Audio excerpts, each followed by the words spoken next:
안녕하십니까, 정희태입니다. 외국인 가사도우미 시행한다. 네, 문제점은요. 네, 외국인 가사도우미를 시행한다라는 거죠. 이 저출산 문제가 심각한 지금 정황이에요. 저출산 고령화 문제.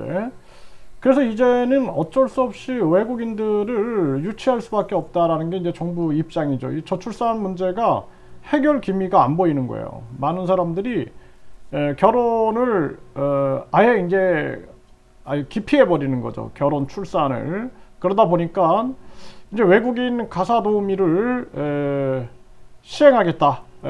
또 외국인 간병인들을 시행하겠다. 그래서 외국인들로 이제 한국을 채우겠다라는 그러한 입장인데, 제가 여러 영상에서도 말씀드렸지만 급격한 다민족화가 사회 갈등을 불러오고, 그리고 지방 같은 경우에는 한국인이 살 수 없는 그러한 지역이 만들어질 수도 있다. 제가 분명히 말씀을 드렸고, 그리고 저는 이제 사회 통합에 대해서 이렇게 공부를 했는데, 이 사회 통합 준비가 안 돼 있어요, 한국은 지금. 네, 그래서 이게 심각한 문제입니다. 그래서 앞으로 외국인 가사도우미라든지 외국인 갈등, 또 각종 범죄, 불법 체류, 또 인종차별 문제, 갈등 문제, 이런 것들이 심각해질 거다라는 거예요. 지금도 미국에 보면은 인종차별 뭐 이런 문제를 가지고 많은 또 이렇게 사건들이 터지게 되는데, 그러한 부분들이 한국에서도 충분히 일어날 수 있다는 것입니다. 심각한 그러한 상황들이 걱정이 됩니다. 그래서 미리 한번 이런 부분들을 짚어보겠습니다. 네, 일단은 우리나라가 이제 월급 200만원 필리핀 이모님 온다, 정부 서울시 파격 실험을 한다, 이렇게 나오고 있어요. 그래서 필리핀 뭐 동남아 등에서 이 가사도우미, 외국인 가사도우미를 들여오겠다, 이런 입장인데요. 그래서 이제 이것이 지금 문제가 되는 부분들은 이 최저임금 문제인데, 사실 우리나라는 최저임금을 폐지해야 된다, 저는 항상 말씀을 드리거든요. 동남아 국가들을 보면은요, 대만이나 일본으로 일을 하러 가는데, 이렇게 보니까 사람들이 월급이 한 뭐 80만원, 100만원 정도 되는데도 많이 갑니다. 그래서 이 젊은 사람들이 예를 들어서 경험도 경험이고 외국어 또 그리고 월급이 대학을 졸업했는데 한 뭐 베트남 같은 경우 보면은 20만원, 30만원을 받는데, 거기서 100만원 정도 받는다 그러면 이 사람들도 판단을 한다라는 거예요. 한국 같은 경우엔 최저임금이 이제 적용되다 보니까 되게 높으니까 한국 쪽으로 굉장히 많이 가려고 하고, 한국에 가면은 이 불법 체류 문제 또는 브로커들이 이미 직업을 불법 체류하면서 일할 수 있는 직업을 만들어줘 가지고 한국으로 가게끔 만들어 주는 거죠. 그러니까 한국이 호구가 될 수 있다라는 거예요, 호구가.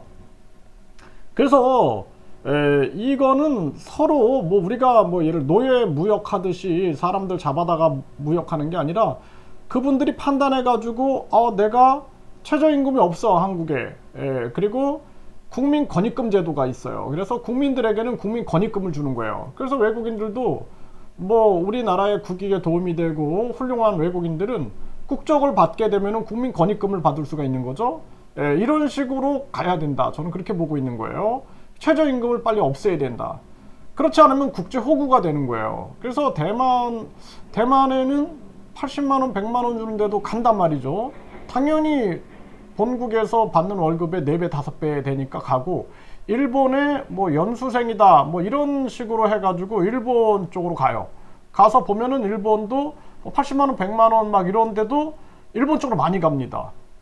그래서 그럼에도 불구하고 일본이 불법 체류 관리를 되게 잘하거든요. 근데 한국은 불법 체류 이 관리도 잘 안 되고, 또 최저임금이 적용이 되다 보니까 호구가 되는 거예요, 호구가. 그리고 이미 한국의 외국인들 네트워크가 딱 형성이 돼 가지고 한국에 도착하자마자 그냥 시스템으로 해 가지고 뭐 어디 불법체로 취업할 수 있는 곳 쫙 알려주고 체계가 다 만들어져 있다라는 것입니다. 그래서 순수하게만 생각할 문제가 아니다. 저는 그렇게 생각을 하고요. 그리고 지금 이 문제를 보면은 이 육아 도우미 분야에서 외국인 근로자 고용이 확대되면은 이게 이제 갈등이 있다라는 거예요. 뭐냐면은 방문 취업 비자, H2 비자하고 재외 동포 비자, F4 비자가 이 소지자들과의 갈등이 돼요. 이 사람들은 주로 중국 동포들, 그러니까 중국인 한국계 중국인 여성이죠. 한국계 중국인 여성, 이게 정확한 거죠. 한국계 중국인 여성, 이분들이 거의 37,000명, 남성은 52,000명. F4 비자 같은 경우에도 보면은 172,000명, 남성이 18만 7,000명. 이런 엄청난 사람들, 그러니까 중국계 한국계 중국인이 무려 뭐 10만에다가 이게 뭐 이렇게 계산해 보면은 뭐 35만, 그러니까 한 45만 50만 정도의 이미 한국계 중국인 여성, 그러니까 우리가 뭐 중국 조선족 분들이라 그러죠. 이런 분들이 여기 다 차지하고 있는 거예요. 그러다 보니까 여기에서 갈등이 있다라는 거예요. 이미 여기서 이제 기득권이 돼버리는 거예요. 기득권. 이게 기득권이 돼버린 거다라는 것입니다. 이거 깨기가 쉽지가 않다라는 겁니다. 이런 문제가 형성되고 있다라는 거예요.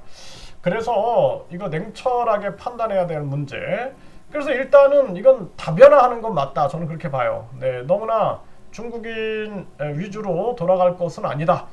이건 다변화하는 거는 맞는데 여러 가지 문제들 보면은 병원에서 환자 성폭행한 간병인 수배 중인 중국인이었다.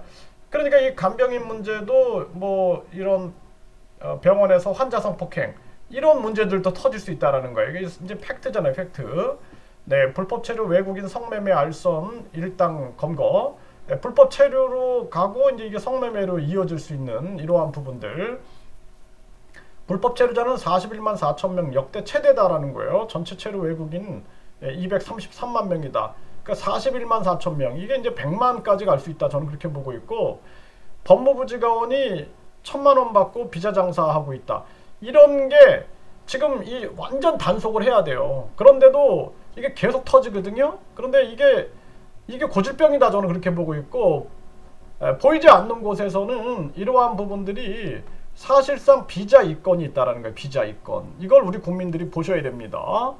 외국인의 뇌물 받고 비자 장사, 법무부 직원 처음 적발됐다. 이런 얘기를 하는데 사실상 이게 이제 처음 적발됐다라고 하지만 사실상 엄청난 이게 존재하고 있는 거예요. 그래서 행정사, 그래서 이 행정사들이 보면은 훌륭한 분도 계시지만 정관, 현관, 유착, 비리를 통해서 법무부 직원들이 나중에 행정사가 되고 또 법무부 출입국 직원들이 행정사가 돼가지고 이 또 외교부 영사관에 근무했던 사람들이 또 행정사가 돼가지고 정관, 현관, 유착, 비리가 일어난다라는 거예요. 우리나라는 썩지 않은 곳이 없다 이렇게 보시면 됩니다. 재외 공간 비리, 고질적 비자 장사, 최우선 타깃으로 지금 이런 얘기가 과거부터 있어 왔는데 이거 다시 시작해야 된다. 저는 그렇게 생각을 합니다. 그래서 감사원 재외 공간 비자 발급 전면 감사 착수, 이거 과거에 있었던 일인데 지금도 해야 된다. 저는 매일매일 해야 된다. 감사원 비자 장사 뿌리 뽑는다. 이게 보통 문제가 아닙니다.